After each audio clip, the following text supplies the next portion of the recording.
Violent video games are harmful to our children. And at a time when we need to cultivate morality in our society, these games, like too much of what we see on television and at the movies, teach our children all the wrong values. And in my opinion, they should not be on the market. A video game industry that teaches young people to kill. I think video games is a bigger problem than guns, because video games affect people. Video games, I'm hearing more and more people say the level of violence on video games is really shaping young people's thoughts. The evidence is clear that playing first-person shooter violent video games over a long period of time increases the likelihood that a child will behave aggressively.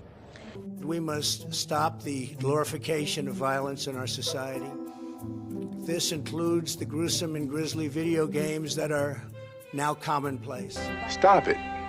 Get some help. Hello, everyone. My name is Erika Tenjo, and today I want to talk about a topic that has sparked a lot of debate: violent video games and their supposed link to aggression in gamers.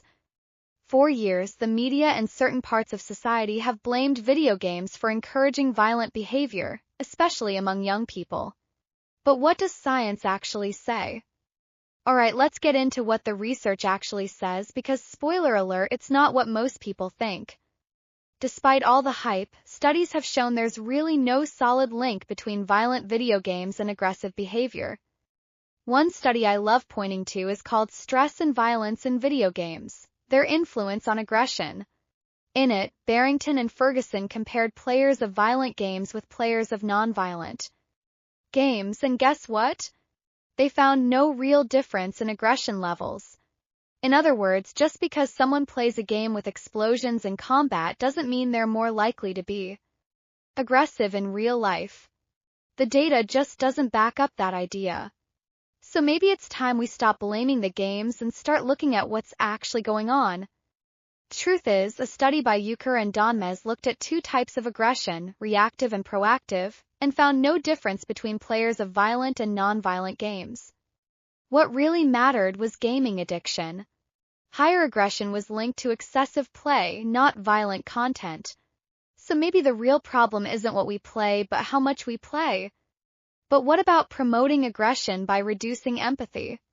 Despite what some people fear, violent video games don't actually cause a lasting drop in empathy. In one study, non-gamers played Grand Theft Auto V every day for 2 months, and brain scans showed no signs of desensitization or emotional numbness. Experts like Barrington and Ferguson even say that concerns about empathy loss are exaggerated. And while empathy and aggression can be linked, research shows it's not just about what we play.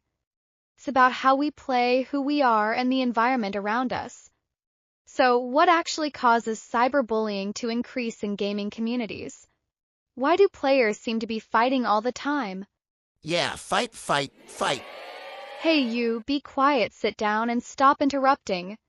Violence is not the solution. I'm sorry, my bad. I'll calm down now. Anyways, let's talk about cyberbullying. A lot of people blame violent video games for toxic behavior online, but the research tells a different story. For example, Euchre and Donmez found that cyberbullying was linked to gaming addiction, not the type of game being played. Even Verghese and Phillips noted that repeated exposure to violence can affect behavior, but only when paired with things like peer pressure or poor supervision.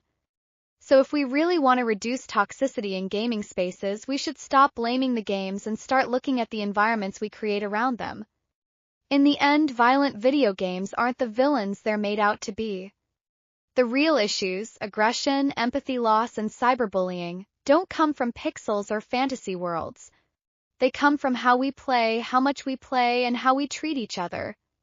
If we want healthier gaming communities, we need to stop pointing fingers and start taking responsibility. Thank you.